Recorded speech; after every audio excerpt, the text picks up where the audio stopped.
Cari Shalom, bien-aimés dans le Christ, cet extrait vous est présenté par le Finish Work of Christ Ministries, autrement nommé Centre de Christ. Soyez encouragés pendant que vous écoutez. Tu es plus beau et plus belle que la dernière fois qu'on s'est vu. J'ai dit deux ou trois personnes. Donc Marie va se déplacer pour dire ça à la troisième personne. Je n'en le Christ en toi, j'ai dit belle. Alléluia. Tu es plus beau et plus belle que la dernière fois qu'on s'est vu.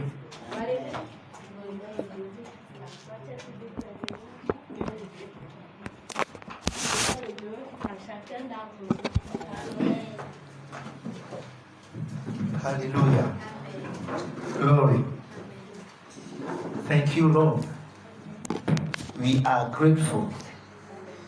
Nous sommes reconnaissants. Amen. Ok. Muy rapidamente, comme les Espagnols disent, nous allons entrer dans le message. Et nous n'avons pas encore partagé le thème de ce mois.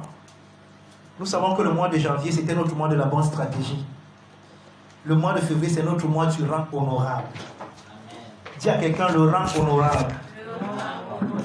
1 Timothée 3, verset 13.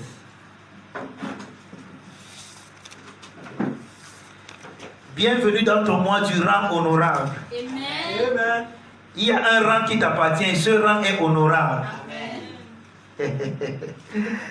Ah, ok. Ta réponse me montre que tu n'as pas encore compris, c'est normal. Parce qu'il faut qu'on explique. Il faut qu'on explique pour que tu comprennes. Bon, mais après la bonne stratégie, il y a un rang honorable. Amen. Honorable rank. Honorable chair. Honorable place for you.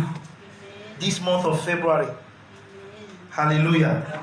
Somebody is honored. Quelqu'un a un rang honorable. Amen. Quelqu'un est honorable. Alléluia. Je vais d'abord seulement lire le verset 13, mais après je vais lire à partir du verset 8 pour le mettre dans son contexte. Car ceux qui remplissent convenablement leur ministère s'acquièrent un rang honorable et une grande assurance dans la foi en Jésus-Christ.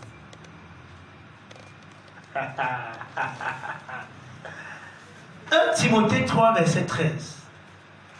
Je vais reprendre la lecture. Car ceux qui remplissent convenablement leur ministère s'acquièrent un rang honorable et une grande assurance dans le kai pistis de Jesus Christus. Dans la foi de Jésus-Christ. On a expliqué ce que c'est que la foi de Jésus-Christ. Il s'acquiert un rang honorable et une grande assurance dans la foi en Jésus-Christ. Amen. Ok, quand vous lisez 1 Timothée 3 dans son contexte, c'est-à-dire qu'à partir du verset 8, il parle en fait des diacres. Amen. Et le mot diacre vient du mot grec diakonos. Et le sens de ce mot, si on veut voir sa signification, ça peut signifier serviteur ou alors simplement ministre. Un diacre est un serviteur ou alors un ministre. D'accord? Maintenant, dans Actes chapitre 6, nous avons là-bas ce qu'on a appelé l'institution des diacres. Et c'est très important parce que là se pose un problème. On ne va pas tout lire, c'est pour ça que je ne veux pas qu'on lise, mais je veux, pour ceux qui prennent les notes, écrivez seulement Actes chapitre 6, vous allez aller lire à la maison. Il y a un problème qui se pose dans la distribution qui se fait chaque jour. Parce que n'oubliez pas que les disciples avaient tout en commun et qu'ils vivaient ensemble. Amen. Amen. Alors, on partageait la nourriture. Maintenant, certaines personnes se sont senties lésées. Il n'y avait pas justice dans le partage de la nourriture. C'est bizarre que la plupart des problèmes qu'il y a dans l'église viennent toujours à cause de la nourriture. Hein, les frères? Vous voyez pas que c'est bizarre? La nourriture, l'argent. Ça tourne autour là. Donc, certaines veuves hellénistes se sentaient lésées. C'est sûr qu'on ne leur donnait pas les big morceaux de viande qu'on donnait aux autres veuves. Alors, ils ont commencé à se plaindre. Alors, les apôtres ont pris la parole et ont dit ceci. Il n'est pas convenable que nous laissions le ministère, le diaconat de la parole pour aller nous occuper du diaconat des tables. Choisissons parmi nous des hommes qui seront capables. Maintenant, je suis sûr que c'était à notre époque. Ce qui nous intéressait, c'était de prendre les gros blancs pour mettre de l'ordre. Mais dans l'église de Dieu, ce dont on a besoin, ce n'est pas de gros bras, mais d'un gros cœur. Quelqu'un me comprend? C'est pour ça que quand vous regardez même les qualificatifs de ce qu'on doit prendre pour distribuer la nourriture à l'église, vous êtes sidérés. Attends, je n'avais pas prévu qu'on lise ça, mais allons-y là-bas. Acte 6, allons voir, allons-y là-bas un peu voir. J'ai tellement dit ce matin que je ne voulais pas qu'on lise ça, mais j'ai l'impression qu'il faut qu'on lise pour qu'on comprenne. Acte 6. Si tu es là, tu dis Amen, moi je vais lire. Je n'ai pas entendu, tout le monde n'est pas là. Acte 6. Amen. En ce temps-là, le nombre des disciples augmentait. Les hellénistes murmuraient contre les Hébreux parce que leurs veuves étaient négligées dans la distribution qui se faisait chaque jour. Les 12 convoquaient la multitude des disciples et dirent: il n'est pas convenable que nous laissions la parole de Dieu pour servir aux tables. C'est là. Oh, je peux enseigner ici pendant 3 jours seulement. Mais ce n'est pas mon sujet ce matin. Il n'est pas convenable qu'on laisse la parole pour aller maintenant commencer à servir aux tables. Parce que le ministère de la parole, le diaconat de la parole est le diaconat le plus difficile, qui demande beaucoup plus de consécration et de concentration. Alors les apôtres veulent être efficaces dans ce ministère, et ils se rendent compte que l'efficacité de ce ministère est tributaire de leur consécration entière à ce ministère. Et pour qu'ils soient consacrés, ils ne peuvent pas être en train de faire autre chose que d'être en train d'étudier, de comprendre la parole qu'ils vont aller dispenser au peuple de Dieu. Amen. Suivez mon regard.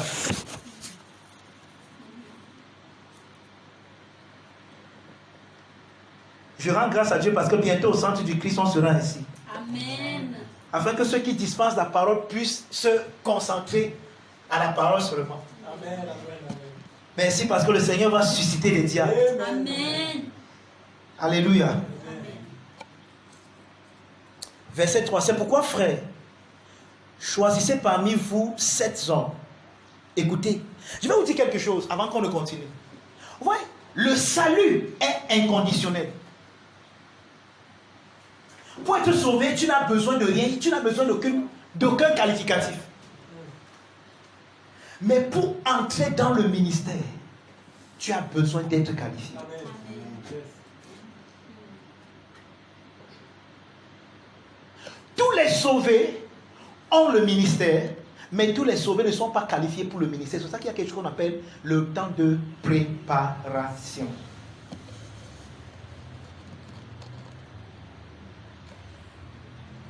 Le meilleur que nous avons aujourd'hui, le problème majeur que nous avons aujourd'hui, c'est que des hommes qui ne sont pas qualifiés sont en train de dispenser la parole. De la même manière qu'il est dangereux de prendre le bistouri et de donner un nom et de faire confiance à un homme qui n'a pas été formé pour qu'il ouvre le ventre de ton fils, je suis sûr que tu ne le ferais pas. Tu n'iras pas chez un médecin généraliste qui n'est pas spécialisé, hein, et qui prendra le... Nous on appelait ça avant le couteau pour fendre pour fendre le ventre de ton fils. Maintenant, ce qui est bizarre, c'est que nous avons donné... C'est pour ça qu'il y a une citation, quelqu'un qui a dit que une Bible entre la main de quelqu'un qui n'est pas formé et qualifié est aussi dangereux que le bistouri entre les mains d'un médecin qui n'est pas qualifié. Yes. C'est ça. Donc, je préfère encore même celui qui va ouvrir le ventre là, parce qu'on peut tout faire pour sauver ceux-là, que celui qui ouvre les esprits des gens tous les jours pour mettre les saletés dedans et les détruire éternellement.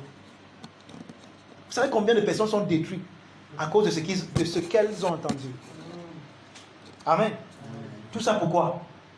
Parce que nous ne voulons pas avoir la discipline de nous préparer. Un médecin spécialiste fait au moins 14 ans d'études. Parce qu'il fait d'abord 7 ans de spécialité, de généralité, avant de faire 7 ans de spécialité. Mais dans nos églises, on voit des gens qui ont 6 mois dans la foi, qui sont consacrés pasteurs.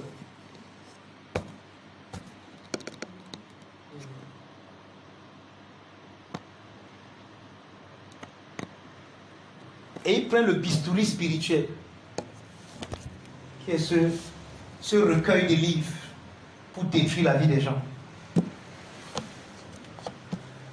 Amen. Ok.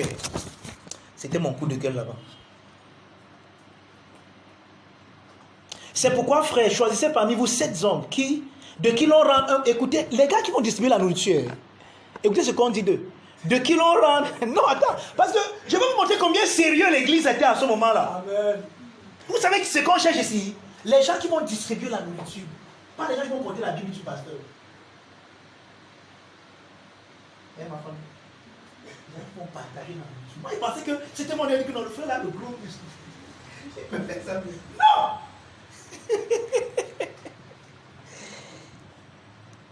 Sept frères de qui l'on rend un bon témoignage, qui soit plein d'Esprit Saint et de sagesse, et que nous chargerons de cet emploi. Quel emploi, frère? Distribuer la nourriture à l'église.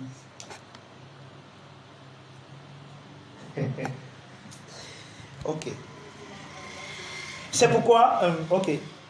Et nous continuerons à nous appliquer à la prière et au ministère de la parole. À nous appliquer. Une fois, je disais ici au sein du Christ que c'est un avantage pour vous que votre pasteur soit à plein temps. Amen. Parce que s'il n'est pas à plein temps, il ne sera pas appliqué au ministère de la parole et de la prière. Amen. Il viendra chaque jour vous dire Jean 3,16. Car, bien aimé, Dieu a tant aimé le monde. C'est mon message ce dimanche. Dis avec moi, car Dieu attend. Aimé. Bien aimé, c'est ça. Et alléluia. Bien aimé, levons-nous, on rend grâce à Dieu. J'ai fini. Il va faire ça tous les jours parce qu'il n'est pas appliqué. Ce n'est pas de sa faute, il n'est pas appliqué. Il n'a pas le temps de prier. Parce que le temps qu'il fallait qu'il prie, c'est le temps là que lui-même il part chercher. Et ça va voir ce qu'il va manger, ce qu'il va faire comme ça. Et il n'a pas le temps de prier. Après vous allez vous plaindre que le pasteur n'a pas l'onction. C'est toi qui n'as pas l'onction. Quelqu'un me comprend? Mais les gars, si on jugé la nécessité d'être appliqués à la prière et à la prédication de la parole. Et ils disent que nous ne pouvons pas laisser ça, on ne peut pas plutôt partager là. Non, choisissez parmi vous les gens qui peuvent le faire. C'est toi qui dis que le diaconat n'est pas dans l'essence même de l'église, mais dans l'organisation de l'église. C'est-à-dire que quand vous n'êtes pas encore nombreux, on n'a pas besoin de diacres. C'est pas automatique que non, il faut les diacres. Les diacres, c'est une nécessité dans l'organisation, dans l'organigramme de l'église. Afin que chacun joue son rôle et que ceux qui sont pour la prédication se préparent pour être efficaces dans leur ministère. C'est pour ça qu'il faut des diacres. Vous voyez, par la grâce de Dieu, je me débrouille un peu, je joue au piano. Moi, j'ai voulu me perfectionner là. J'ai bien compris que, gars, si je veux jouer comme Franck là, mon frère, je vais oublier la Bible si d'abord moi. Alors, j'ai dit que non. Bête, il reste d'abord ici. Et Dieu a envoyé Franck, Dieu va envoyer d'autres personnes. Quelqu'un me comprend? C'est important. C'est très important ce que nous sommes en train de dire. Vous voyez donc que ce n'est pas n'importe qui est diacre. Il faut être qualifié. Et c'est ça aujourd'hui qui manque dans l'église. Nous ne comprenons pas que le ministère a besoin d'être qualifié. Or, ne confondons pas le ministère avec le salut. Amen.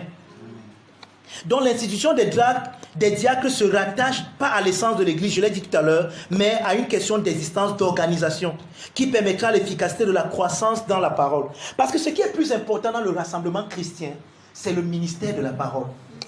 C'est ça que Paul a dit à Timothée que study to show yourself approved. A workman that needed not to be ashamed, rightly dividing the word of truth. Efforce-toi à te présenter comme un ouvrier qui il dispense droitement la parole de vérité. Et frère, je ne vous mens pas, la dispensation droite de la parole demande tellement d'efforts. Demandez aux gens un peu qui vivent avec moi, demandez combien de nombre de livres je peux lire par mois. Parfois pour prêcher, un message comme celui que je prêche ce matin, demandez combien d'heures de préparation ça me demande. Pour trouver les mots grecs, pour trouver les mots hébreux, pour voir ceci, pour voir cela. Ouais. Ça demande vraiment la préparation. Ça demande une application. Sinon tu viendras aussi dire les mêmes choses que tu as dit. Et les gens vont se fatiguer à t'écouter.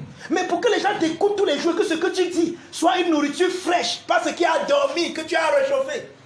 Ça demande la préparation. Ça demande une certaine application. Quelqu'un me comprend? Vous allez voir que certains hommes de Dieu, parfois quand ils ont certains séminaires à faire, ils se retirent même d'abord. Ils se retirent même pour aller se préparer. Parce que ce que nous faisons, c'est une communication spirituelle que nous faisons ce matin. Ce n'est pas seulement des mots qui sortent de ma bouche. Nous sommes en train de communiquer. Nous disons des choses spirituelles aux hommes spirituels.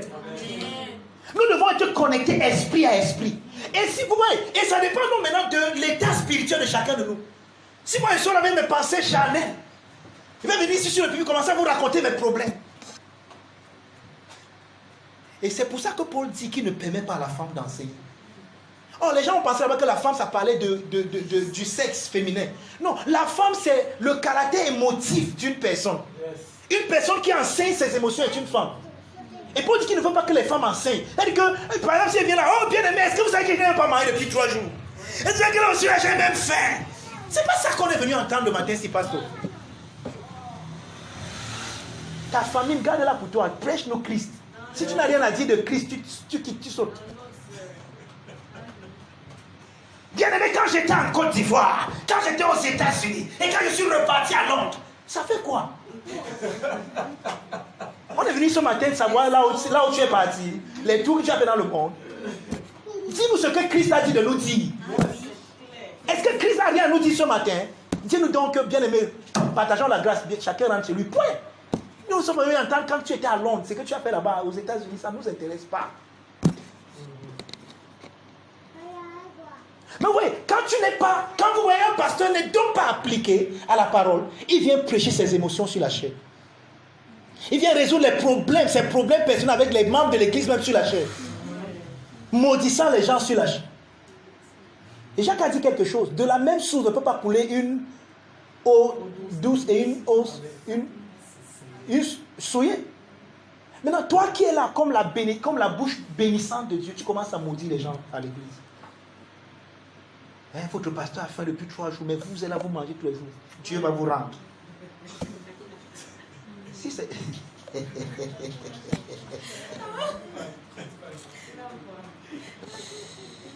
Amen. Vous ne venez pas laver les habits. Personne n'a oublié de venir laver tes habits ici, frère. Personne. Ce n'est la mission de personne ici à l'église. Si tu vas t'acheter du ménage, on te paye un ménager. Personne n'a oublié de venir laver tes habits. Regardez, on va voir ça ce matin. Le service chrétien doit être un service volontaire. Amen.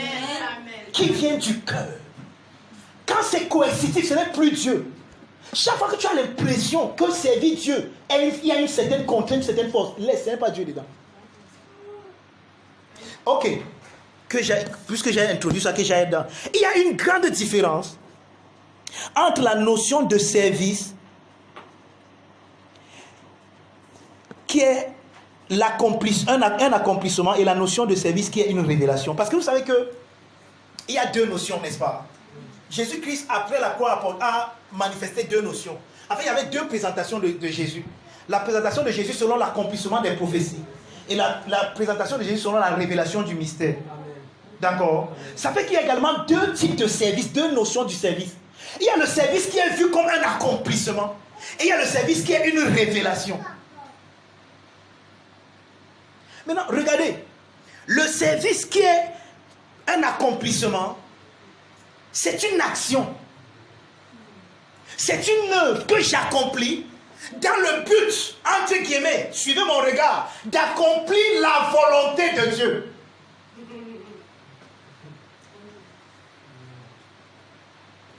Donc, je m'embarque dans un certain nombre d'activités dans le but d'atteindre un objectif que je me suis fixé, que j'ai appelé la volonté de Dieu. l'activité dans laquelle je me suis embarqué, j'appelle donc ça, je suis en train de servir Dieu. Suivez-moi bien. En ce moment-là, je fais quelque chose. Je suis en train d'accomplir une œuvre. Je fais quelque chose. Je sais que d'abord, vous dites que, mais pasteur, dis-nous alors, c'est quoi? C'est pas ça, servir Dieu. Donc, dans la notion de l'accomplissement, servir Dieu, c'est faire des choses pour lui. Hein? Je fais des choses pour Dieu. Être en activité, en mouvement pour la gloire de Dieu.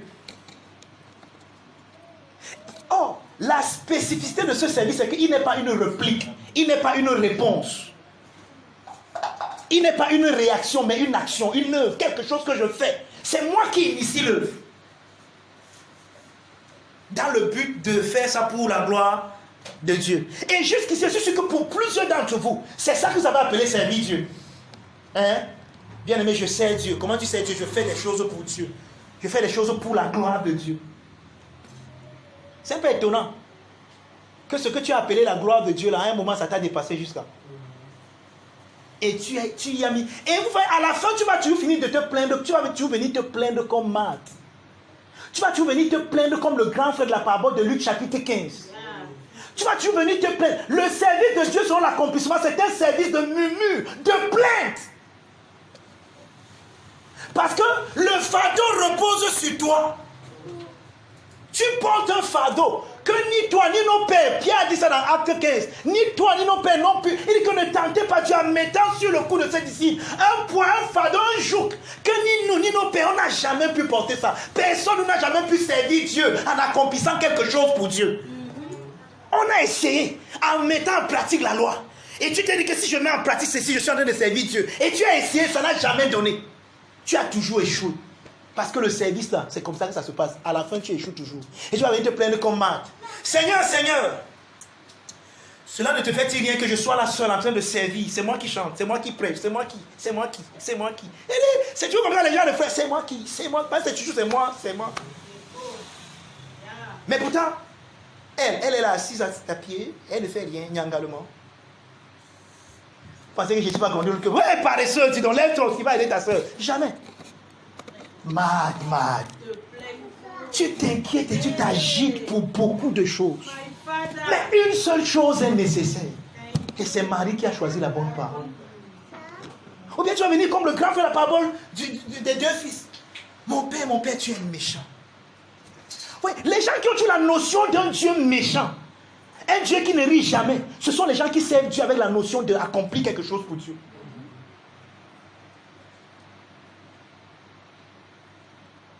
Je vais gagner tout Bonasama pour Christ. Alléluia.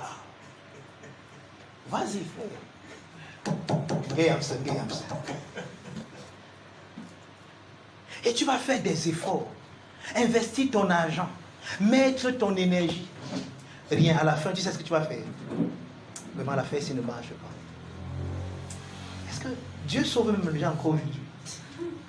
Dieu guérit même encore aujourd'hui. Tu seras toujours déçu à la fin. Mais je vais te présenter une autre notion de service ce matin. Amen. Ah, il y a quelqu'un qui n'est pas encore fatigué dans la notion de l'accomplissement. Ok. Il dit que je vais te présenter une autre notion de service ce matin. Il y a la notion de service qui est une révélation. Une réponse, une réplique. Dans la notion de service qui est la révélation, servir Dieu, c'est comprendre le service que Dieu, par son esprit en Christ, t'a rendu.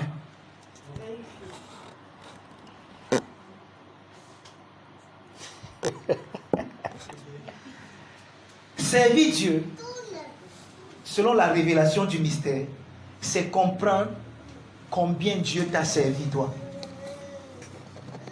Comprendre le service que Dieu t'a rendu en Christ par son esprit.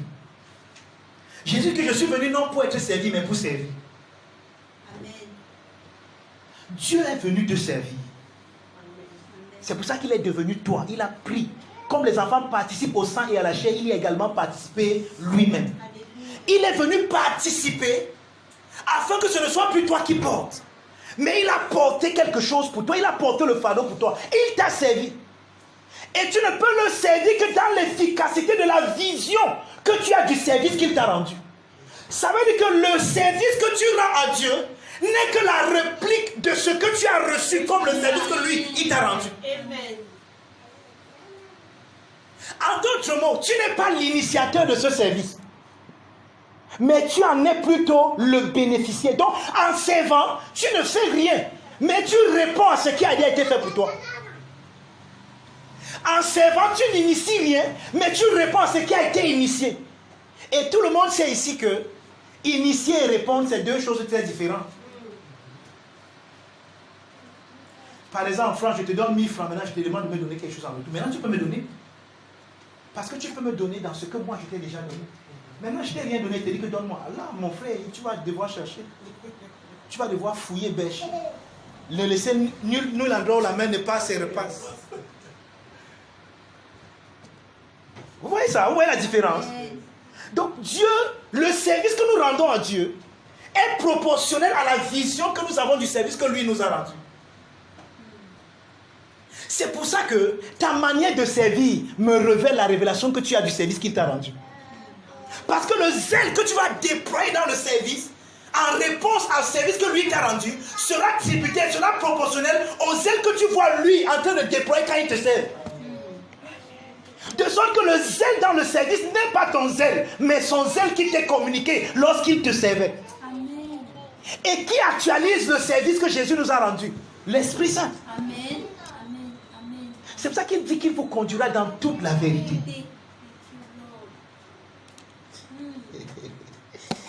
Ouais, c'est la même chose avec le concept de la justice. La justice dans l'accomplissement, c'est que j'essaye de faire quelque chose pour être juste. Mais la justice dans la révélation, c'est que je sais que je suis juste même si je n'ai rien fait. Ça veut dire quoi? Le service-ci, l'essence de ce service et même la manifestation de ce service n'est jamais vue à l'extérieur. Le service qui est jugé à l'extérieur, c'est le service de l'accomplissement. Parce que là, il faut que je fasse quelque chose. Sinon, je ne suis en train de rien faire. Mais le service dont je parle, c'est un service où même quand je suis assis, je suis en train de servir. C'est pour ça que Marie assise au pied de Jésus est celle qui sert Dieu et non celle qui est en train de s'agiter. Alléluia. Pourquoi? Parce que Jésus est venu servir. Or, si tu ne le laisses pas te servir, tu ne pourras jamais le servir parce que tu n'es pas le premier dans le service.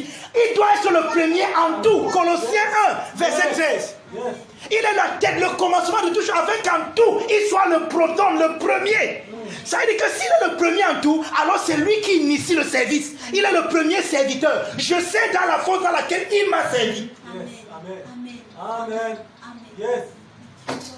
Mais quand nous pensons que le service est un accomplissement, on ne s'assoit jamais pour écouter. Vous voyez, c'est là où il y a un problème. C'est là que vous allez voir une grande différence entre Marie et Marthe.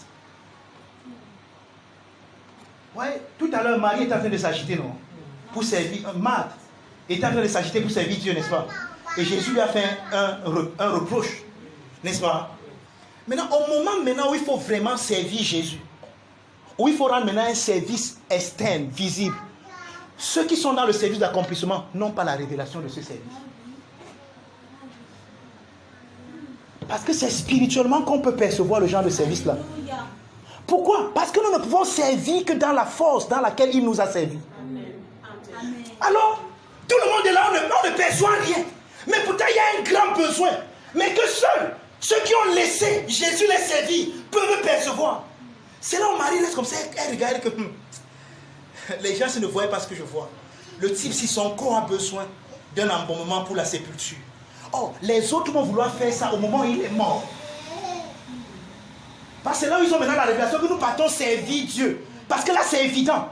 Mais celle qui a eu la révélation avant a compris que non, au moment là, il va se faire tard. C'est maintenant le bon moment. Alléluia. Parfois, vous ne savez pas comment faire la chose au bon moment parce que vous êtes dans la notion de l'accomplissement du service. Mais ceux qui sont dans la notion de la révélation, parfois, tout le monde ne sent pas que c'est l'heure d'aller prier. Mais toi, c'est que voici le bon moment pour moi d'aller prier maintenant. Pourquoi? Parce que tu ne pries pas seulement pour prier à l'extérieur. Un peu comme Jésus dans Matthieu 5. Ne faites pas comme les païens qui font beaucoup de prières pour être vus des hommes.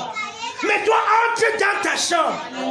Qu'est-ce qui s'est passé dans la chambre? La relation entre moi et mon Dieu. Amen. Amen. Vous allez voir ce matin que nous avons pensé servir Dieu, mais nous n'avons vraiment jamais servi Dieu. Parfois, nous nous sommes même plutôt servis de Dieu. En voulant servir Dieu, nous nous sommes servis de Dieu pour atteindre nos objectifs, nos ambitions.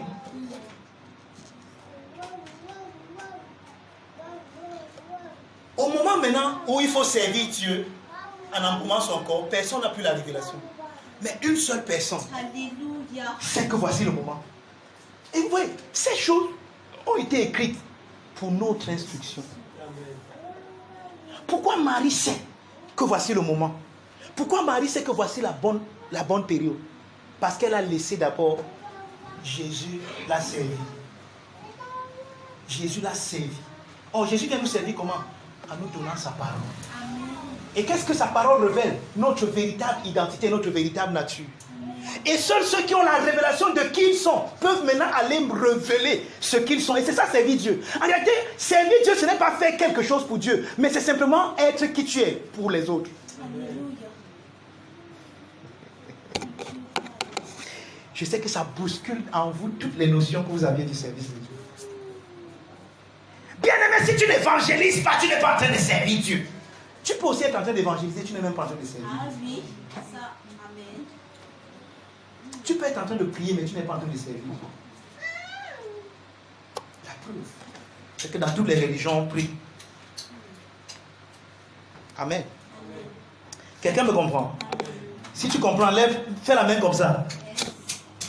Donc, le vrai service, c'est une réplique, c'est une révélation du service que lui nous a rendu premièrement. Parce que Paul dit dans Colossiens 1, verset 18, que Christ est la tête, le commencement, le premier né, afin d'être en tout le premier. Vous voyez, c'est même la notion même du donner.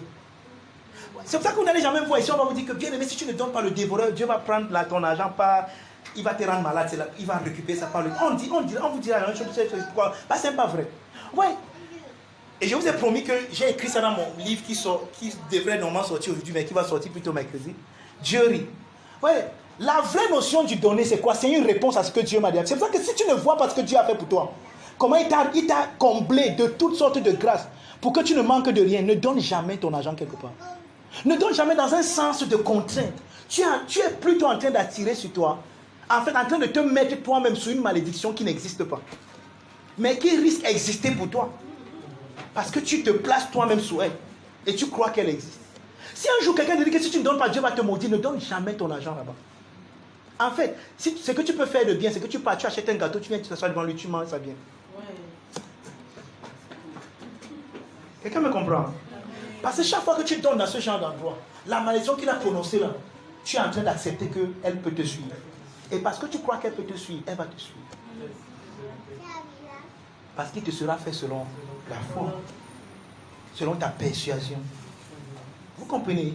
Tout ce que Dieu demande, c'est pour ça qu'il dit que l'amour parfait enlève, détruit toutes les craintes. Il n'y a rien que tu dois faire en communion avec Dieu où tu dois avoir peur, où tu dois trembler. C'est pour ça que cette fausse notion de si tu ne fais pas, Dieu va t'envoyer en enfer, c'est un mensonge même de l'enfer.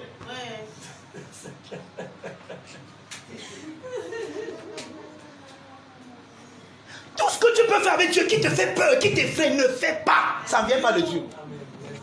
La peur ne vient pas de Dieu. Amen. Dieu ne t'effraie pas pour que tu fasses quelque chose pour lui. Au contraire, Dieu te rend confiant. Il te libère. Et maintenant, quand tu le fais volontairement. Dieu, la communion, le service que nous rendons à Dieu, c'est le douloïsme, un doulos.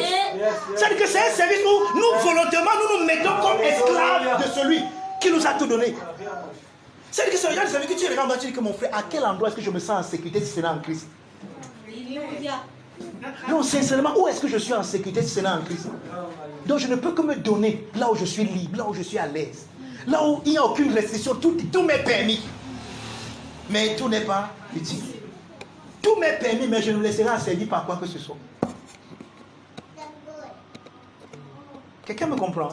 C'est ça la notion de service que l'apôtre Paul a présenté à l'église. Un service qui est une réponse, qui est une révélation. Ça veut dire que c'est un service qui se passe d'abord dans le cœur. Avant maintenant d'être une manifestation externe. C'est pour ça que nous servons Dieu où? Dans notre cœur.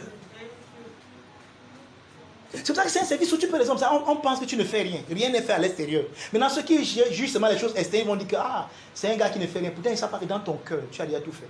Oui, c'est ce que Jésus a fait un jour dans Luc chapitre 4. Il est arrivé à la synagogue et on lui a donné le livre du prophète Isaïe. Et il a ouvert. À l'endroit il est écrit, voici l'Esprit du Seigneur sur moi parce qu'il m'a donné pour prêcher la bonne nouvelle aux pauvres, pour guérir ceux qui ont le cœur brisé, pour envoyer libre les opprimés. Après il ferme le livre. Il s'en va s'asseoir sur la chaise du Messie.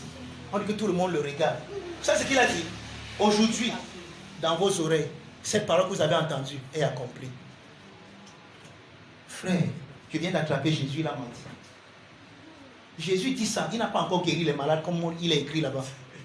Il n'a encore guéri aucun, il n'a encore envoyé libre aucun opprimé. Mais il dit que comme les gens l'ont entendu, que c'est déjà accompli. Pourquoi il dit ça? Parce que nous n'accomplissons pas la parole de Dieu en faisant quelque chose. Alléluia. Nous accomplissons la parole en la laissant faire de nous ce qu'elle dit que nous sommes. Quand elle fait de nous ce qu'elle dit que nous sommes, elle est accomplie. Maintenant, le reste, c'est seulement une manifestation externe. Alléluia. Thank you, Father. Mais, voici notre problème. Il est écrit. Tu ne mentiras point. Ok, maintenant tu pars chaque jour. Mensonge, tu es où? Quitte sur mon chemin. Je ne mentirai point. Tu commences à faire les épaules maintenant, à lutter contre pas mensonge. Pas mensonge. Commence à lutter contre lui. Et tu te rends compte, plus tu luttes contre lui, plus il t'amène dans. Il t'embrasse, il t'attire. À un moment, tu te rends compte que tu es un menteur légendaire. Oh, il suffisait juste que tu comprennes que tu ne mentiras pas. Ça veut dire que la vie qui est en toi, c'est une vie qui ne ment pas.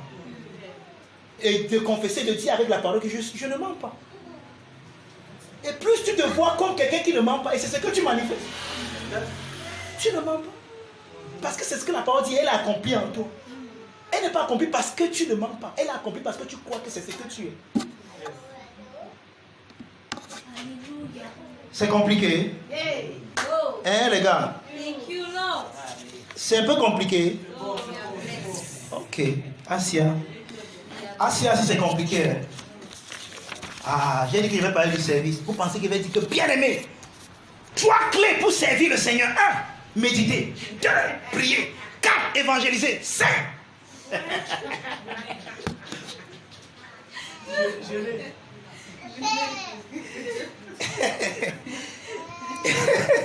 Oh, Father. Amen. Amen.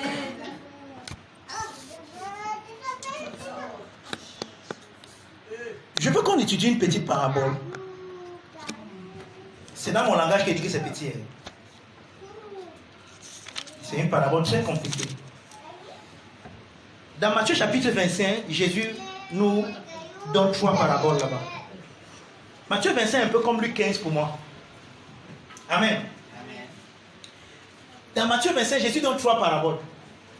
La première parabole, c'est la parabole, il parle de 10 vierges. La deuxième parabole, il parle d'un maître qui partait en voyage, qui a donné les talents à ses serviteurs. Et dans la troisième parabole, il parle de la division entre les brebis et les boucs. 3 paraboles dans un seul chapitre. Et qui ont tellement été mal interprétées. Mais la parabole sur laquelle je veux même qu'on mette l'emphase ce matin, c'est la parabole des talents, qui se trouve dans Matthieu 25, 14 à 30. Vous allez lire à la maison, je n'ai pas le temps pour lire ça maintenant. Amen. Matthieu 25, 14 à 30. Voici comment nous avons pensé à ces paraboles. On a pensé que les talents, ça veut dire un investissement que Dieu... Voici comment plusieurs personnes ont péché. Bien aimé, Dieu a investi des choses en toi. Et c'est toi qui dois les fructifier. Et si tu ne fructifies pas ça, Dieu viendra et va te réclamer cela. Et, bien aimé, si tu n'as pas fructifié ça, tu iras en enfer. Tu as dit que tu iras où? En enfer. Vous savez, et c'est bizarre parce que certaines personnes ont présenté même la grâce de Dieu comme un investissement. On dit que Dieu, dans sa grâce, investit des choses en toi. Maintenant, il attend que toi, tu grandisses et que tu les fructifies. C'est faux. C'est une mauvaise... C'est-à-dire que Dieu, c'est un investisseur. Il n'y a pas l'amour dans l'investissement, frère. Parce qu'on nous dit que l'amour ne cherche pas son intérêt. Oh, celui qui investit cherche son intérêt. Il ne m'aime pas. Ah, merci pour votre enthousiasme, dis donc. Merci pour ces regards incrédules, il n'y a pas de problème.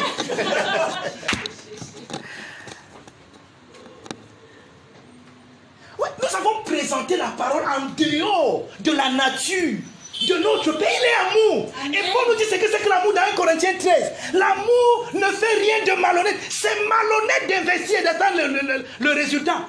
Je suis sûr que ça vous étonne que je dise, parce que c'est ce que vous croyez que la parabole dit. Vous pensez que ce n'est nullement un investissement. Dieu n'investit jamais. Puisque ce que Dieu donne, c'est lui-même. Amen. Dieu ne donne pas quelque chose en dehors de lui. Ce que Dieu te donne, c'est lui-même. Et Dieu lui-même est infini. Alléluia. Alléluia. Quelqu'un ne me comprend pas. Je dis que Dieu est infini. Amen. Amen. Ah. Amen. Je me suis trompé d'adresse ce matin. Je suis sûr que je suis au centre. Je suis sûr que je suis au centre du Christ ce matin. Thank you, Lord. Attends. Voilà comment on a expliqué la parabole des talents. Hervé, Dieu a mis des choses en toi, mon frère. Et fais attention. Parce que Dieu ne se repart pas de ses dons et des talents. Si tu manifestes ça mal, bien mais Dieu rendra compte. Attends, bien mais dites-moi non, sérieux. Non, ne rions pas. Maintenant, moi aussi, je deviens sérieux comme vous. Sérieux. Allons dans 1 Corinthiens 13. L'amour, plein de, il n'est point, il ne fait rien de, il ne cherche point son intérêt. Maintenant, la mère, si je te donne quelque chose et que j'attends quelque chose en retour, c'est quoi là-bas? C'est pas l'intérêt, c'est l'intérêt. Et certaines personnes m'ont expliqué que c'est pour ça que le troisième serviteur qui avait reçu un seul sac d'or, comme il n'a pas multiplié ça, le maître s'est fâché. Parce qu'il n'y avait pas d'intérêt. Or, l'intérêt ici, ce n'était pas pour le maître. Parce que ce qu'on devait fructifier, on ne le fructifiait pas pour le maître. Amen. Amen. Amen. Le problème, c'était de mettre en valeur, de faire travailler l'argent qu'ils avaient reçu. Et on va dire, et justement, c'est pour ça que cette parabole est à cheval entre deux autres paraboles. Yes. Elle est à cheval entre la parabole des 10 vierges et la parabole de la séparation des boucs. Or, dans la parabole de la séparation des boucs, qui est la suite de cette parabole, il est question de quoi? J'avais faim, vous ne m'avez pas donné à manger. Ah. Je prêche plus bien que votre attitude ce matin. Thank you, Father. Quelqu'un me comprend? Amen. C'est quoi ces talents? C'est quoi multiplier les talents? Bien aimé, ça n'a rien à voir. Écoutez-moi bien, écoutez-moi encore très bien. Ça n'a rien à voir avec un... Dieu n'est pas un investisseur. Je dis ça en quelle langue? Pour que tu comprennes. Dieu n'investit pas. Dieu se donne par amour. Et l'amour ne cherche pas son intérêt. L'amour n'attend rien en retour. Même quand tu refuses même de recevoir, Dieu te continue à donner. Dieu est un fleuve qui se fait incessamment.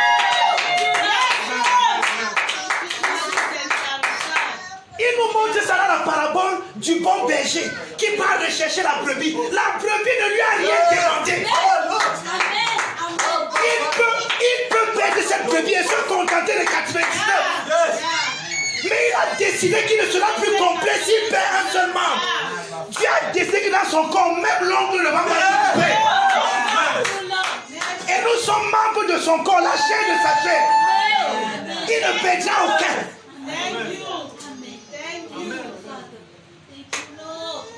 Et comme on a mal présenté notre Père, bien-aimé, Dieu a investi. Alléluia. Amen. Tu dois maintenant travailler. C'est là où vous allez dans le service de l'accomplissement. Vous faites des efforts. Oh, bien-aimé, ça c'est fort. Oh, parce que c'est Dieu, le service de Dieu. Bien-aimé, le service de Dieu est nyanga. Amen. Il n'y a rien de plus beau que ça. Alléluia. Parce que servir Dieu pour moi, c'est comprendre comment il m'a servi et me reposer dans son service. Amen. C'est ça, servir Dieu. C'est m'appuyer, me reposer, dormir dans ce qu'il a fait pour moi. Exactement comme lorsqu'il a dit aux disciples, allons de l'autre bord. Il a donné le rime à la parole. Il n'a pas dit, on va s'arrêter en route. Dès qu'il a dit ça, qu'est-ce qu'il a fait? Il a donné là-bas, il dormait. Il dormait sur quoi? Sur ce qu'il a dit. Amen. Parce que sa parole est puissante. Amen. Les vents et les tempêtes ne peuvent pas s'opposer à sa parole. Au lieu que ses disciples fassent comme il fait, ils ont commencé à vouloir lutter, bagarrer. C'est ce que nous faisons. Et ils servaient Dieu par leur force. Or, celui qui servait vraiment Dieu ne faisait rien dans là-bas qu'il dormait. Eux, ils étaient en train de servir Dieu. Notre église, l'on se vient, pardon, enlevons. Quand ils ont compris que ça ne sert à rien, maintenant ils ont regardé l'autre. Il dort. Attends, je dis, le gars c'est même sérieux, il dort. Avec tout ceci. Et vous savez ce qu'ils ont fait? Quand ils le réveillent, Seigneur, cela ne te fait-il rien que nous mourions? Les gens de prière qu'on fait toutes les nuits, on dit qu'on fait les nuits de prière. Puis on faisait les nuits de plainte. Oh Père, mon ami Tchongwan qui ne te sert pas, il a dit à la Mercedes, me voici, il n'est même pas encore la voiture. Agis Père, manifeste ta gloire. Qu'est-ce qu'ils diront? Je vais te dire quelque chose, Dieu n'est pas complexé comme tu penses. C'est toi qui es complexé. Tu es complexé par la Mercedes de ton ami. Va travailler ta part, tu prends, tu achètes. Amen.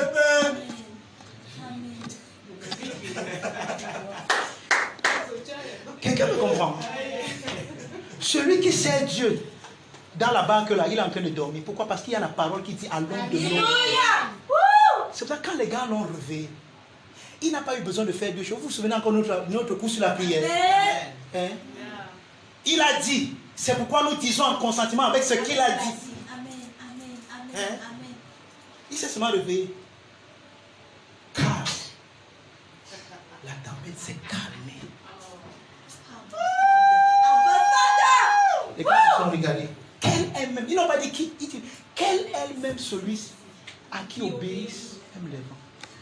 Vous savez ce qu'il leur a dit? Ce que j'ai fait là, vous aussi vous pouvez le faire, peut-être même mieux. Il fallait dormir comme moi. J'avais dit allons de l'autre bord. Et c'est ce que j'ai dit. Et ma parole nous porte. Vous étiez là, vous vouliez servir Dieu en dehors de ce que j'ai dit. C'est ça le service de l'accomplissement, c'est que tu sers Dieu en dehors de ce que Dieu t'a dit. Mais c'est toi qui veux dire à Dieu. Dans le service de l'accomplissement, c'est toi qui dis à Dieu. C'est pas Dieu qui te dit, c'est toi qui dis que Seigneur, comme tu me vois là, il va aller ressusciter, moi il va aller faire ceci pour toi, pour ta gloire, tu comprends? Back me up. Soutiens-moi. Frère, regardez. Est-ce que vous savez que... Je vais vous donner un témoignage. Un jour, il y a une soeur qui est venue ici. On avait une conférence interestale. Et c'est une amie à moi, elle est venue un peu plus tôt. Je préfère taire son nom. Et elle est venue directement trouver ici. C'est moi qui, à l'époque, n'avais pas encore beaucoup de personnes. Un jour même, Joseph m'a trouvé comme ça. C'est moi qui nettoyais la salle, c'est moi qui balayais tout. Et le séminaire devait commencer dans quelques instants. Et elle s'était dit que non, c'est sûr qu'après ça, il va aller me préparer. Mais elle était là, après ça, il m'assoit là, on cause. Quand même quelqu'un sont commencé à venir, je suis allé me laver. Je viens, je prêche, c'est puissant. Elle m'appelle, je dis, tu fais ça comment? Comment tu fais? Moi, c'est du penser que les hommes de Dieu, avant de prier, ils font même 3 heures de temps de prière en langue. Je ne dis pas que c'est pas mauvais. Mais regarde, quand tu es dans quelque chose, que ce n'est pas toi qui fais, ça t'a déjà fait avant que tu ne vives, avant que tu ne naisses. Donc tu cours, c'est peut-être quelqu'un qui nage. C'est lui qui pousse l'eau. C'est l'eau qui le pousse, non? Donc, je me tiens dedans. Je suis dans ce que Dieu m'a créé à faire avant la fondation du monde. Frère, je ne fais aucun effort pour prêcher. Même si tu me réveilles le matin, très tôt le matin, si ça fait même 1 mois, je n'ai pas lu ma Bible, tu m'appelles, tu me dis que viens prêcher. Tu me donnes le thème, je vais prêcher, ça va te bénir. C'est pas l'avantage, c'est juste que j'ai découvert mon couloir. Et je cours dedans. C'est ça qui m'entraîne, c'est pas moi qui l'entraîne. Et je ne suis pas les gens qui font que, Père, donne-moi un message, donne-moi un enseignement. Je vous dis un secret. Il y a des jours, je viens ici enseigner. Je ne me suis même pas préparé. Je ne dis pas que c'est toujours le schéma. Hein. Non, je me prépare comme maintenant, je me suis préparé. Mais non. Mais il y a des jours, regarde. Avant qu'on était dans certains milieux, avant que le prédicateur ne monte, on faisait un signal de prière. Oh Dieu, utilise le puissant. C'est ton serviteur. Parle. Qu'il se taise. Seigneur, que lui-même ne parle pas.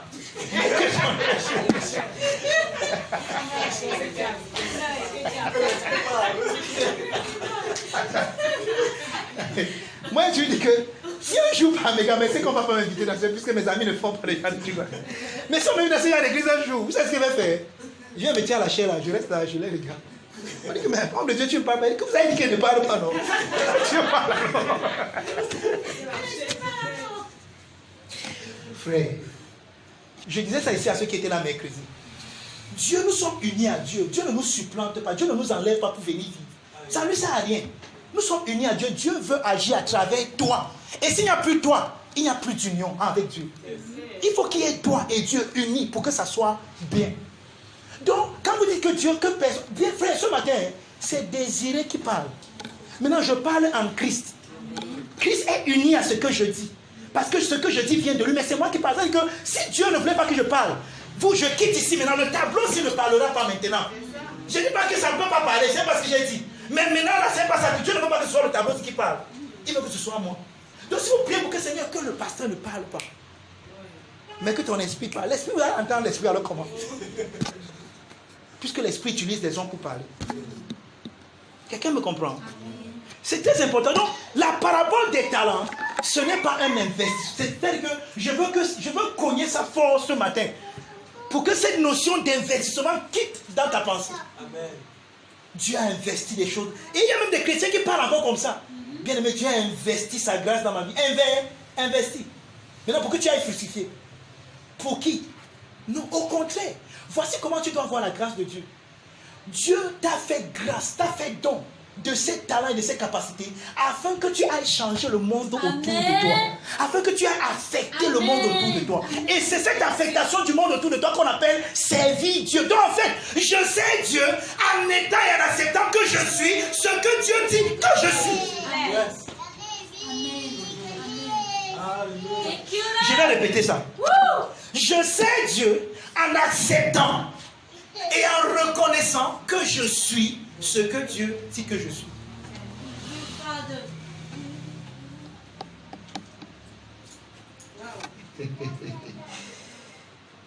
Vous voulez qu'on lise un peu la parabole là? Et vous allez voir que ça a vraiment l'air d'un investissement. Mais si on n'explique pas, vous allez croire que c'est de ça qu'il est question. Mais je vous ai toujours dit que cette parabole est à cheval entre deux autres paraboles. N'oubliez jamais ça. Ici, il y a la parabole des 10 vierges. Ici, il y a la parabole des boucs et des brebis. Amen. Ok. Il en sera comme d'un homme qui, partant pour un voyage, appela ses serviteurs et leur remit ses biens. Il donna 5 talents à l'un, 2 à l'autre et un au troisième, chacun selon sa capacité, et il partit. Aussitôt, celui qui avait reçu les 5 talents s'en alla et les fit valoir. Écoutez bien ce qu'on dit. Il a fait valoir les talents. Ça veut dire que ce qui doit être multiplié, c'est ce qu'il a reçu. Il fait travailler ce qu'il a reçu. Il met ce qu'il a reçu en valeur. Parce que ce qu'il a reçu comme une semence. Maintenant, il doit enlever pour que cela soit manifeste l'éclat de cela. Et c'est exactement l'histoire de chacun d'entre nous ici. Nous venons dans ce monde et nous devons faire valoir la personne que nous sommes. Amen. Et cette valeur bien-aimée, je vais vous dire quelque chose. Ce n'est jamais d'abord pour Dieu. C'est d'abord pour toi. Dieu ne t'a pas créé d'abord pour lui. Il t'a créé d'abord pour toi. Exactement comme lorsque tu laves les assiettes de maman à la maison. Tu ne dis pas que maman m'a accouché pour que je l'aide à laver les assiettes. Il y a des enfants qui disent comme ça. C'est pas pour ça que maman m'a accouché. Maman m'a accouché pour m'aimer, je sois sa fille. Maintenant, dans le processus de mon éducation, elle m'a appris à laver les assiettes. Et en réponse, pour lui dire merci, je l'aide à laver les assiettes. Mais elle m'a pas accouché pour laver ses assiettes. C'est pour ça que nous disons que Dieu nous a créés pour le servir. Il nous a pas d'abord créé pour commencer. Dieu ne nous a pas créés. Soit moi, j'espère que vous savez ça. Nous ne sommes pas les créatures de Dieu. Nous sommes les fils de Dieu. Il nous a engendrés. He gave birth. J'aime le mot là en anglais. He gave birth to us. Et il a créé toutes les autres choses pour nous. C'est ça quand il créé, il a dit que la lumière soit. Que soit. Mais quand il a parlé, faisons. Il est entré dans le cercle de son intimité. Faisons. Parce que l'homme sort du cercle. Mais les autres choses, que la lumière soit. Ça, c'est la création.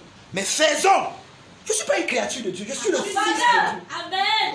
Fils dans le Fils. Bien-aimé dans le bien-aimé. Et il a créé toutes les autres choses pour moi. Un peu comme lorsque une famille attend un enfant. On prépare le chemin. On prépare le terrain. On attend le prince. Maintenant, est-ce que la chambre là qu'on prépare est plus importante que le Fils? Non.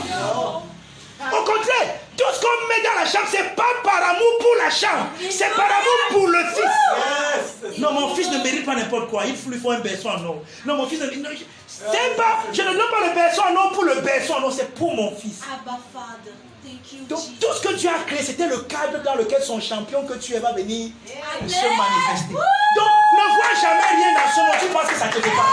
Il n'y a rien ici qui te vaut. Il n'y a rien dans la création qui te vaut. Rien. Mais tellement parce qu'on vous a dit, on vous a prêché que vous êtes de passage sur la terre.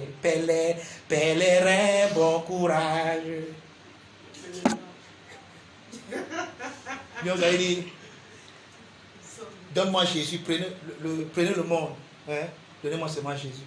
Attends, vous savez même qui est Jésus? Jésus dont tu parles que tu veux là. Le monde dont tu parles que tu ne veux pas est en lui. Amen. Donc tu ne peux pas voir Jésus et rejeter le monde. Parce que le monde est en lui. Colossiens 1, verset 16. Tout a été créé par lui et pour lui. Il est la tête de toutes choses. Et toutes choses subsistent en lui. Donc, ouais, quand on était religion, on disait ça. Hein? C'était quelle chanson encore là? On disait que prenez le monde, donnez-moi. I will follow Jesus. Hein? I will follow Jesus every day. Je vais, le monde derrière moi, Satan derrière. De suivre Jésus. Ouais, Seigneur, la religion nous a traités quand même. La religion nous a pris dans la mamie, nous a malade. C'est malade. Allez, pardon, les gars, voici la paix. Attends, comment est-ce que tu peux dire que tu veux Jésus et tu ne veux pas le monde? Est-ce que vous savez que même cette dichotomie ou bien ce dualisme de voir Jésus différent du monde, ce n'est pas chrétien, c'est philosophique. C'est Platon qui a amené cette pensée. Où il a divisé le spirituel et la matière. Donc il y a les disciples de Platon qui sont à l'église et non les disciples de Jésus qui sont à l'église. Qui prêchent la division aujourd'hui. Et on a l'impression que ce qui est spirituel ne peut pas être physique. Pourtant, l'être le plus spirituel qui puisse exister est devenu un homme. Alléluia. Et je peux aller même plus grand parce que Paul va même un peu plus bas. Il est devenu chair, il a été fait chair. Ça veut dire être fait chair. Il dit que la parole a été faite chair. Il n'est même pas tel que chair, ce n'est pas seulement même homme. Donc il a pris la bassesse de l'humanité. Comme les enfants participent à la chair et au sang. Il a pris ce qui est commun aux hommes. Ce qui est banal aux hommes. C'est ça qu'il est devenu. C'est pour ça qu'il dit que quand Paul parle du corps, il dit que la tête ne dira jamais aux pieds, je n'ai pas besoin de toi. Maintenant, allez réfléchir, vous voyez ce que c'est. Les pieds, c'est où? C'est ce qui piétine la poussière, les caca. Donc les pieds, c'est ce frère qui est toujours en contact avec la saleté. Mais on dit que la tête ne dira jamais aux pieds, je n'ai pas besoin de toi. Parce que sans le pied, la tête là est incomplète. Et le corps de Christ ne sera jamais incomplet, il sera toujours complet. Donc Jésus aura toujours besoin de toi. Thank you, Lord. Hey, on tente. Ok, expliquons rapidement la parabole. De quoi donc est-il donc question dans cette parabole? Je ne vais pas lire à cause du temps. On nous parle d'un homme qui a donné des talents à des gens, n'est-ce pas? À l'un, il a donné 5 talents. Et à l'autre, il a donné 2. Et à un autre, il a donné 1 seul. La chose qui nous frappe de prime abord, surtout avec le troisième, c'est que il n'a pas mis en valeur ce qu'il a reçu à cause de ce qu'il connaissait de son maître. Suivez mon regard. Il dit à son maître que savait que tu es un homme dur, méchant, qui moissonne là où tu n'as pas semé. Alors j'ai pris ce que tu m'as donné et je suis allé enterrer ça. Je n'ai pas mis ça en valeur. Et le maître va lui dire que serviteur méchant, hein, il fallait au moins prendre ça, tu mets chez les banquiers pour que ça, au moins là-bas ça devait produire. Maintenant vous voyez, ça allait ici d'un investissement à cause de ce que nous voyons, de la vision que nous avons des talents. Mais en fait, ici, ça parle de quoi? Ça parle de ton identité en Christ. Ce que Dieu a fait de toi en Christ, tu dois le valoriser. Pas pour Dieu, mais pour que toi-même, tu sois un être accompli. Tu ne seras jamais accompli si tu ne valorises pas la personne que tu es en Christ. C'est-à-dire que nous ne valorisons pas ça pour Dieu. Parce que comme je vous ai expliqué, l'interaction de Dieu envers nous, c'est une interaction de l'agapé dans son amour. Et son amour ne cherche pas son intérêt, mais l'intérêt de l'autre. Dieu sait que tu ne seras jamais accompli si tu enterres ou bien si tu ne valorises pas ce qu'il t'a donné, la grâce le talent, les capacités, les attitudes qu'il a mis en toi. Maintenant, tu ne les valorises pas pour Dieu, mais tu les valorises pour toi-même. C'est pour ça que quand les serviteurs ont valorisé, qu'est-ce qui s'est passé? Ils ont obtenu un rang honorable. Yes, oh, wow. Wow. Amen. Bon et fidèle serviteur, tu as été fidèle dans peu de choses. Ça veut dire quoi? J'ai eu la grâce de Dieu. Et je suis passé par la bonne stratégie. Wow. La grâce m'a été donnée. Et elle m'a entraîné dans la bonne stratégie, dans un bon combat. Où je fais tout pour l'évangile afin d'avoir part. Avec les Juifs, je fais comme un Juif pour gagner les Juifs. Pour gagner, écoutez, gagner. Oh, quand je gagne les Juifs, je vais vous dire quelque chose ce matin qui peut vous choquer. Mais il faut que vous disiez, est-ce que vous savez quand vous gagnez les âmes, ce n'est pas pour Dieu que vous gagnez les âmes. Voilà. Vous gagnez les âmes pour vous. Maintenant, le royaume, le Dieu n'est qu'une dérivée ou bien il profite par rapport à ton... C'est pour ça qu'il y a un problème dans l'église aujourd'hui. Surtout dans certains ministères. Nous voyons des ministères qui grandissent, mais des gens qui ne grandissent pas. Nous voyons des ministères et parfois des ministres qui s'épanouissent, mais les gens qui sont autour d'eux ne sont pas épanouis. Vous voyez un peu? Et ça, c'est un paradoxe. Non. Un vrai ministère, c'est l'épanouissement des hommes qui amène même l'épanouissement du ministère. Alléluia.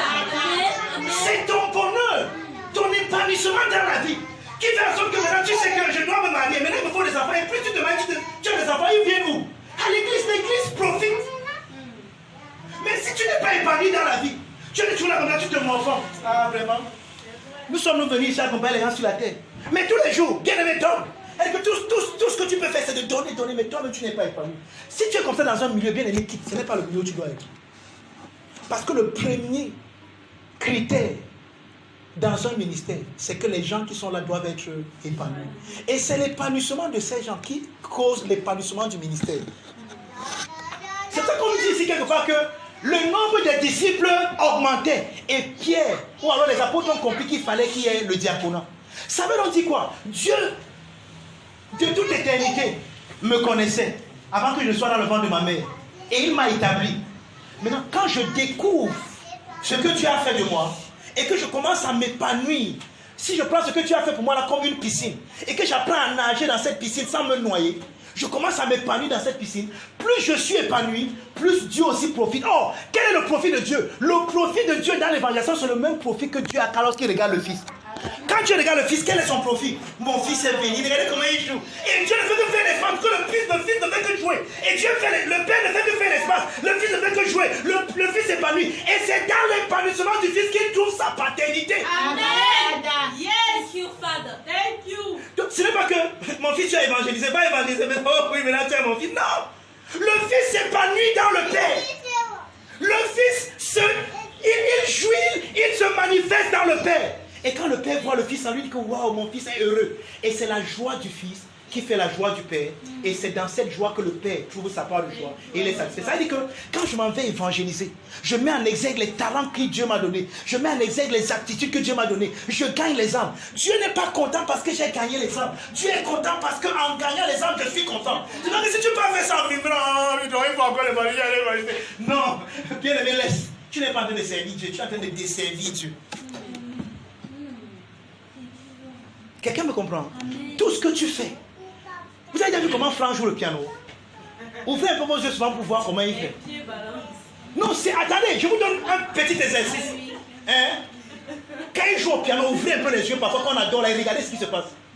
Vous allez voir quelqu'un qu'on n'est pas en train de forcer. Vous allez voir quelqu'un qui est épanoui dans ce qu'il fait. Ouais, cet épanouissement-là, c'est ça la joie du Père pour lui. Amen. Amen. Mais si tu es là.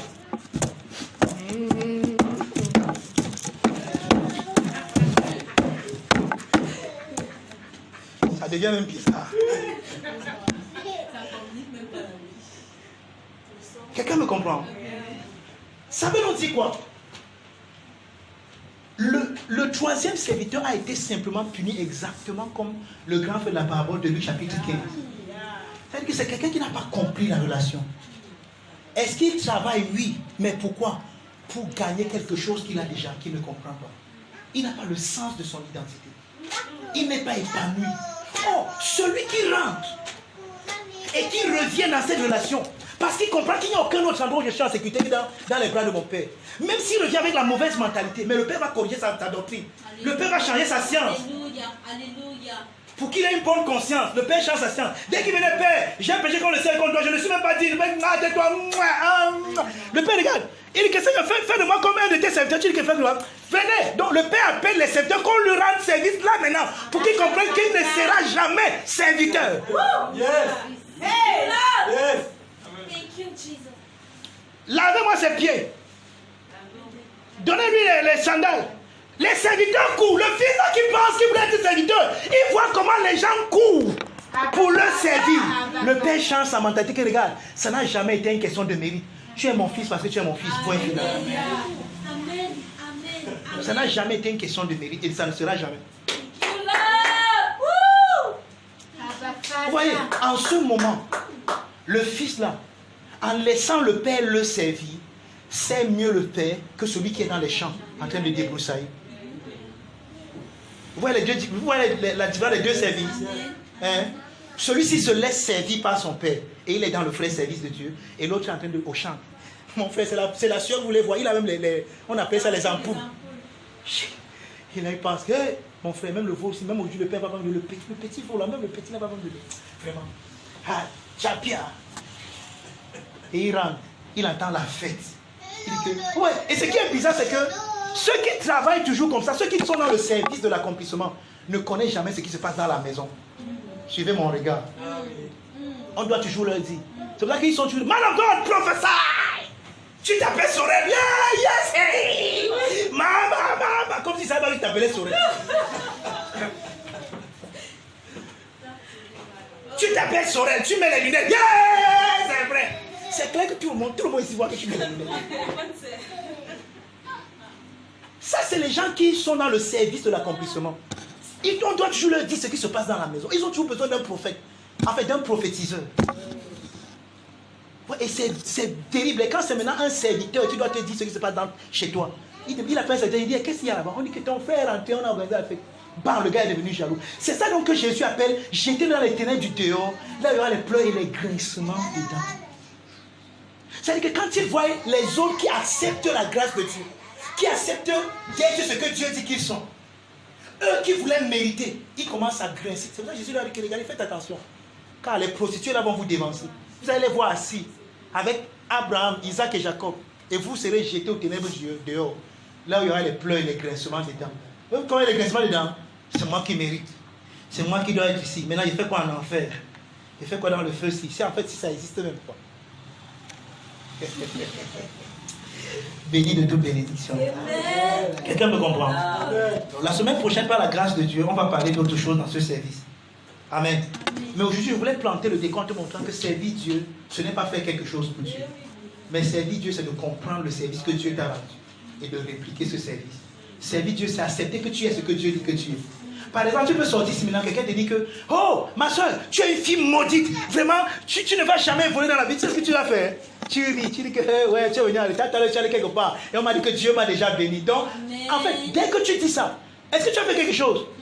Mais tu as servi Dieu. Tu as accepté que tu es ce que Dieu dit que tu es. Tu as servi Dieu. Amen. Oui, c'est ça, servir Dieu. Servir Dieu, c'est accepter qu'on est ce que Dieu dit qu'on est. Et ce matin, je veux que tu déclares que tu es ce que Dieu dit que tu es. Je veux te conduire ce matin dans le vrai service de Dieu. Je ne sais pas si tu sais que tu es béni.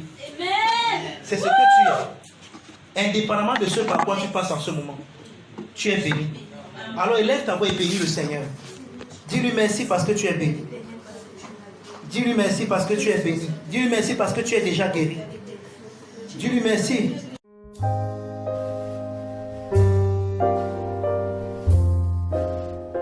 Cet extrait vous a été présenté par les amis et partenaires du Finish Work of Christ Ministries, le centre de Christ, situé en face du lycée de Bonasama à Bonabéry. Rejoignez-nous les mercredis, vendredis et dimanches à 17h30 au Finish Work of Christ Ministries. Nous dévoilons Christ comme étant vous en vrai.